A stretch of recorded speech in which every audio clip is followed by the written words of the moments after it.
ಬೆಳಗಾವಿಯ 4,500 ಕೋಟಿ ವಂಚಕ ಪೊಲೀಸ್ ಕಸ್ಟಡಿಗೆ. ಹೂಡಿಕೆ ಹೆಸರಲ್ಲಿ ಆರ್ಬಿಐ ರೂಲ್ಸ್ ಅನ್ನು ಉಲ್ಲಂಘಿಸಿರುವಂತಹ ಶಿವಂ ಅಸೋಸಿಯೇಟ್ ಮಾಲೀಕನಿಗೆ 5 ದಿನ ಪೊಲೀಸ್ ಕಸ್ಟಡಿ ನೀಡಲಾಗಿದೆ. ನೀಲಣ್ಣವರ್ ಕಚೇರಿಯಲ್ಲಿ ಅಪಾರ ಪ್ರಮಾಣದ ದಾಖಲೆಗಳು ಕೂಡ ತನಿಖೆ ಸಂದರ್ಭದಲ್ಲಿ ಪತ್ತೆಯಾಗಿದೆ. ಕಚೇರಿ, ಮನೆ, ಅಪಾರ್ಟ್ಮೆಂಟ್ ಅನ್ನು ಪೊಲೀಸರು ಸೀಸ್ ಮಾಡಿದ್ದಾರೆ.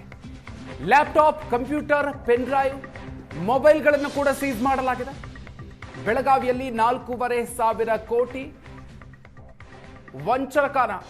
ವಂಚನೆಗೆ ಸಂಬಂಧಪಟ್ಟಂತೆ ಪೊಲೀಸ್ ತನಿಖೆ ಈಗ ತೀವ್ರಗೊಳ್ತಾ ಇದೆ. ಹೂಡಿಕೆ ಹೆಸರಲ್ಲಿ ಆರ್ಬಿಐ ರೂಲ್ಸ್ ಅನ್ನೇ ಶಿವಾನಂದ್ ನೀಲಣ್ಣವರ್ ಉಲ್ಲಂಘಿಸಿರುವಂತಹ ಆರೋಪ. 5 ದಿನಗಳ ಕಾಲ ಪೊಲೀಸ್ ಕಸ್ಟಡಿಗೆ ಈಗ ನೀಡಲಾಗಿದೆ. ಇನ್ನು 4,500 ಕೋಟಿ ರೂಪಾಯಿ ವಂಚನೆ ಪ್ರಕರಣಕ್ಕೆ ಸಂಬಂಧಪಟ್ಟಂತೆ ತನಿಖೆಯ ಸಂದರ್ಭದಲ್ಲಿ, ಪೊಲೀಸರ ವಿಚಾರಣೆಯ ಸಂದರ್ಭದಲ್ಲಿ ಏನೇ ಕೇಳಿದ್ರು ಕೂಡ ವಂಚಕ ಶಿವಾನಂದ್ ನೀಲಣ್ಣವರ್ ಹೇಳ್ತಾ ಇರೋದು ಒಂದೇ ಮಾತು, ಓಂ ನಮಃ ಶಿವಾಯ. ಈ ಮಾತನ್ನು ಮಾತ್ರ ಹೇಳ್ತಾ ಇದ್ದಾರೆ ಅನ್ನುವಂಥ ವಿಚಾರ ಗೊತ್ತಾಗ್ತಾ ಇದೆ. ಬೆಳಗಾವಿ ಪೊಲೀಸರಿಗೆ ಶಿವಾನಂದ ನೀಲಣ್ಣವರ್ ತನಿಖೆಯ ಸಂದರ್ಭದಲ್ಲಿ ಸಂಪೂರ್ಣವಾಗಿ ಅಸಹಕಾರ ನೀಡ್ತಾ ಇರೋದು. ಏನೇ ಪ್ರಶ್ನಿಸಿದ್ರು ಕೂಡ ದೇವರ ನಾಮವನ್ನ ಜಪ ಮಾಡ್ತಿದ್ದಾರೆ ಅಂತ ಹೇಳಿ ಸಿಐಡಿ ಡಿಐಜಿ ಡಾಕ್ಟರ್ ಭೀಮಾಶಂಕರ್ ಗುಳೇದ್ ನೇತೃತ್ವದಲ್ಲಿ ವಿಚಾರಣೆ ನಡೆಸಲಾಗ್ತಾ ಇದೆ. ಬೆಳಗಾವಿಯ ಅಜ್ಞಾತ ಸ್ಥಳದಲ್ಲಿ ಶಿವಾನಂದ್ ವಿಚಾರಣೆಗೆ ಸಿದ್ಧತೆಯನ್ನು ಮಾಡಿಕೊಳ್ಳಲಾಗಿದೆ. ಇನ್ನು ಮತ್ತೊಂದು ಕಡೆಯಲ್ಲಿ ಎಫ್ಐಆರ್ ರದ್ದು ಕೋರಿ ಹೈಕೋರ್ಟ್ಗೆ ಅರ್ಜಿ ಸಲ್ಲಿಸೋದಕ್ಕೆ ಶಿವಾನಂದ್ ಸಜ್ಜಾಗಿದ್ದಾರೆ. ಸಿಐಡಿಗೆ ವರ್ಗಾವಣೆ ಆಗ್ತಾ ಇದ್ದಂತೆ ಸಿಐಡಿ ಡಿಐಜಿ ಅಖಾಡಕ್ಕೆ ಇಳಿದಿದ್ದಾರೆ.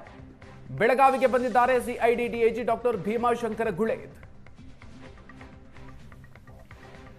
ಈ ಬಗ್ಗೆ ಹೆಚ್ಚಿನ ಡೀಟೇಲ್ಸ್ ಕೊಡ್ತಾರೆ ನಮ್ಮ ಪ್ರತಿನಿಧಿ ಅನಿಲ್. ಇದೀಗ ನಮ್ಮ ಜೊತೆಗೆ ನೇರ ಸಂಪರ್ಕದಲ್ಲಿ ಜಾಯ್ನ್ ಆಗ್ತಾ ಇದ್ದಾರೆ. ಅನಿಲ್, ಇದೀಗ ಈ ಪ್ರಕರಣದ ತನಿಖೆಯನ್ನ ಈಗ ಪೊಲೀಸರು ತೀವ್ರಗೊಳಿಸ್ತಾ ಇದ್ದಾರೆ. ತನಿಖೆಯ ಸಂದರ್ಭದಲ್ಲಿ ಏನೆಲ್ಲ ವಿಚಾರಗಳು ಗೊತ್ತಾಗ್ತಾ ಇದೆ, ಪೊಲೀಸರಿಗೆ ಸಂಪೂರ್ಣವಾಗಿ ಆತ ಅಸಹಕಾರ ಕೊಡ್ತಾ ಇದ್ದಾನೆ ಅನ್ನೋದು ಕೂಡ ಗೊತ್ತಾಗ್ತಾ ಇರುವಂತ ಡೀಟೇಲ್ಸ್.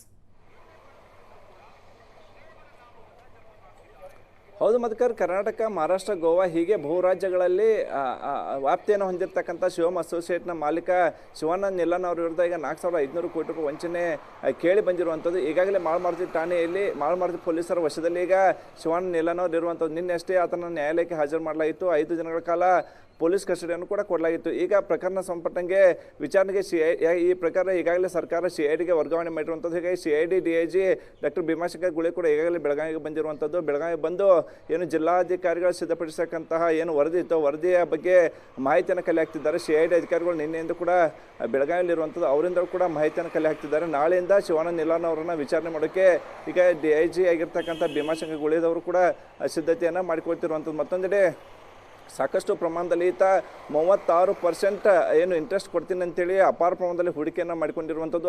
ಇದು RBI ಗೈಡ್ಲೈನ್ಸ್ ಉಲ್ಲಂಘನೆ ಆಗಿದೆ ಅನ್ನುವಂಥದ್ದು ಈಗ ಪ್ರಾಥಮಿಕ ತನಿಖೆಯಿಂದ ಬಯಲಿಕೆ ಬಂದಿರುವಂಥದ್ದು. ಈ ಸಂಬಂಧಪಟ್ಟಂಗೆ ಈಗ 2 ಪ್ರಕರಣಗಳು ದಾಖಲಾಗಿರುವಂಥದ್ದು. ಹೀಗಾಗಿ ನಾಳೆಯಿಂದ ಸಿಐಡಿ ಅಧಿಕಾರಿಗಳು ಈತನ ವಿಚಾರಣೆಯನ್ನು ಮಾಡಲಿದ್ದಾರೆ. ಯಾಕಂತಂದರೆ ಸಾಕಷ್ಟು 10 ವರ್ಷಗಳಿಂದ ಈತ ಏನು ಈ ಒಂದು ಹೂಡಿಕೆಯನ್ನು ಮಾಡ್ಕೊಳ್ತಾ ಬರ್ತಾ ಇದ್ದ. ನಿಯಮಿತವಾಗಿ ಅಂದರೆ 1 ಲಕ್ಷ ರೂಪಾಯಿ ಹೂಡಿಕೆಯನ್ನು ಮಾಡಿದರೆ 1 ಲಕ್ಷ ರೂಪಾಯಿ 1,36,000 ರೂಪಾಯಿ ಹಣವನ್ನು ಈತ ಜನರಿಗೆ ಕೊಡ್ತಾ ಇದ್ದ. ಹೀಗಾಗಿ 10 ವರ್ಷಗಳ ಕಾಲ 4,500 ಕೋಟಿಗೂ ಅಧಿಕ ಹೂಡಿಕೆ ಆಗಿರುವಂಥದ್ದು. ಆದರೆ 35,000 ಜನ ಹೂಡಿಕೆ ಮಾಡಿದ್ದಾರೆ. ಎಲ್ಲರಿಗೂ ಕೂಡ ನಿಯಮಿತವಾಗಿ ಈತ ದುಡ್ಡನ್ನು ಕೊಡ್ತಾ ಇದ್ದ ಅನ್ನುವಂಥದ್ದು ಕೊಡ್ತಾ ಇದ್ದ. ಹೀಗಾಗಿ ಯಾರೊಬ್ಬರು ಕೂಡ ಹೂಡಿಕೆದಾರರು ಈ ಸಂಬಂಧಪಟ್ಟಂಗೆ ಕಂಪ್ಲೇಂಟ್ನ ಕೊಟ್ಟಿಲ್ಲ. ಬದಲಾಗಿ ಸಹಕಾರ ಇಲಾಖೆಯ ಪ್ರಬಂಧಕರಿದ್ದಾರೆ, ಅವರು ಈಗ ದೂರನ್ನು ಕೊಟ್ಟಿರುವಂಥದ್ದು. ಹೀಗೆ ದೂರನ್ನು ಆಧರಿಸಿ 2 ದಿನಗಳ ಹಿಂದಷ್ಟೇ ದಾಳಿ ಆದಂಥ ಸಂದರ್ಭದಲ್ಲೂ ಕೂಡ ಸಾಕಷ್ಟು ಪ್ರಮಾಣದಲ್ಲಿ ಆತನ ಕಚೇರಿಯಲ್ಲಿ ಏನು ಬಾಂಡ್ ಪೇಪರ್ ಆಗಿರ್ಬೋದು, ಖಾಲಿ ಚೆಕ್, ಹೀಗೆ ವಿವಿಧ ರೀತಿಯ ಸಾಕ್ಷ್ಯಗಳು ಕೂಡ ಸಿಕ್ಕಿರುವಂಥದ್ದು. ಮತ್ತೊಂದೆಡೆ ಇದೇ 1 ವಾರದಲ್ಲಿ ಆತನಿಗೆ 50 ಕೋಟಿ ರೂಪಾಯಿ ಹೂಡಿಕೆ ಆಗೋದಿತ್ತು ಅನ್ನುವಂತಹ ಮಾಹಿತಿ ಕೂಡ ಅಧಿಕಾರಿಗಳ ದಾಳಿಯಿಂದ ತಿಳಿದು ಬಂದಿರುವಂಥದ್ದು. ಹೀಗಾಗಿ ನಿನ್ನೆ ಅಷ್ಟೇ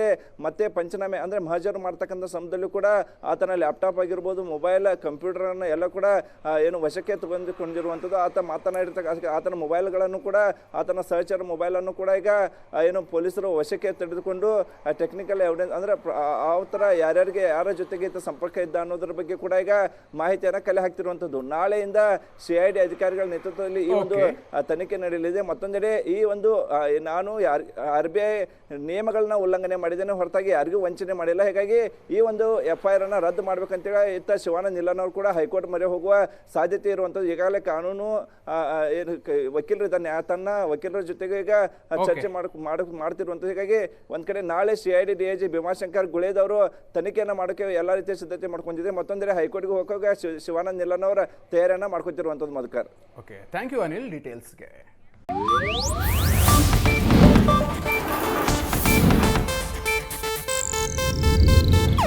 ಇದು ಏಷ್ಯಾನೆಟ್ ನ್ಯೂಸ್ ನೆಟ್ವರ್ಕ್ ಪ್ರಸ್ತುತಿ.